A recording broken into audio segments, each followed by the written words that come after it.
Bonjour à tous, c'est Jean-Luc Roux sur sa chaîne YouTube. Aujourd'hui, nous allons parler des derniers drones russes qui tiraient des balles mortelles de métal en fusion. Les derniers drones explosifs russes Lancet tirent apparemment des balles de métal en fusion qui peuvent passer juste au-delà du blindage supplémentaire sur lequel les troupes ukrainiennes comptent pour protéger les véhicules des attaques de drones. S'il y a une bonne nouvelle pour les Ukrainiens en ce qui concerne la prolifération des pénétrateurs explosifs tirés par des drones, ou EFP, c'est que les véhicules les mieux protégés devraient être capables de dévier les frappes. Il y a quelques mois, des observateurs attentifs ont repéré, sur des photos et des vidéos du front, ce qu'ils pensaient être des drones russes armés de l'EFP. Aujourd'hui, une plus grande acceptation est en train de s'imposer. Une vidéo de la dernière itération de la munition errante Lancet, équipée d'une telle ogive frappant un Bradley, véhicule de combat, a été enregistrée sur l'axe de Donetsk. A noter cette semaine l'équipe indépendante de renseignement sur les conflits.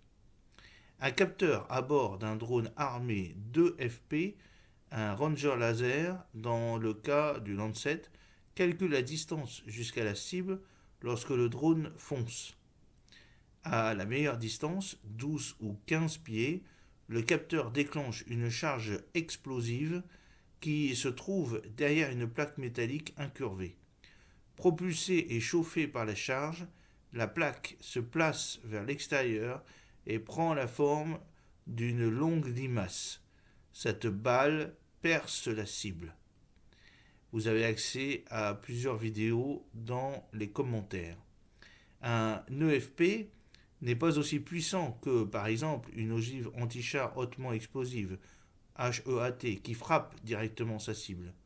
Le principal avantage d'un EFP est qu'il ignore certains types de blindage. Par exemple, des lattes boulonnées et des blindages en cage qui peuvent faire exploser des obus hautement explosifs à une distance sûre et qui ont également tendance à accrocher les drones explosifs avant qu'ils n'explosent.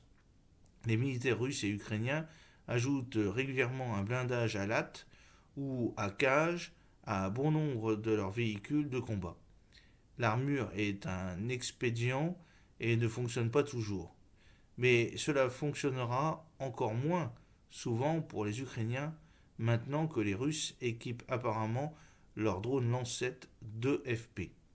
Il existe des contre-mesures. Pour vaincre les EFP en Irak, l'armée américaine a ajouté un blindage composite à bon nombre de ses véhicules. Le principal problème est que cette protection supplémentaire fait du poids. Un exemple, un blindage anti-EFP a ajouté 1 tonne de masse supplémentaire à un MV de 3 tonnes, limitant considérablement la mobilité du véhicule. Une armure réactive explosive pourrait aussi fonctionner. Depuis les années 1970, cela a été utilisé pour vaincre des obus HEAT et EFP en faisant exploser de petites charges vers l'extérieur du blindage, interrompant ainsi l'explosion pénétrante. Le capitaine Vincent Dolany, un officier d'infanterie de l'armée américaine, a noté dans un essai pour le Modern War Institute de West Point. L'armure explosive ajoute également du poids. Plus troublant encore, une armure explosive explose.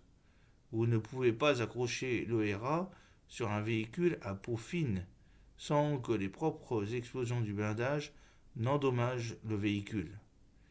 Derrière toute ERA doit se trouver une armure passive telle que l'acier laminé. Sam Craney Evans et Siddharth Kospal l'ont expliqué dans une étude réalisée pour le Royal United Service Institute de Londres. Tout cela pour dire que les Ukrainiens ont du dépannage à faire. Il existe des moyens de clouer au sol et d'intercepter les drones, des brouilleurs et des canons de défense aérienne par exemple, mais il existe des moyens de protéger les véhicules plus lourds contre les EFP. Mais ces mesures pourraient exposer de nombreux véhicules, surtout les plus légers qui ne peuvent pas gérer les ERA. Les moyens anti-drones habituels, lattes et cages, ne suffisent plus malheureusement. J'espère que cette petite vidéo vous a plu. N'oubliez pas de cliquer sur le pouce pour la promouvoir, de vous abonner si ce n'est pas encore fait et de partager cette vidéo sur vos réseaux sociaux. A très bientôt, fidèlement, Jean-Luc Roux.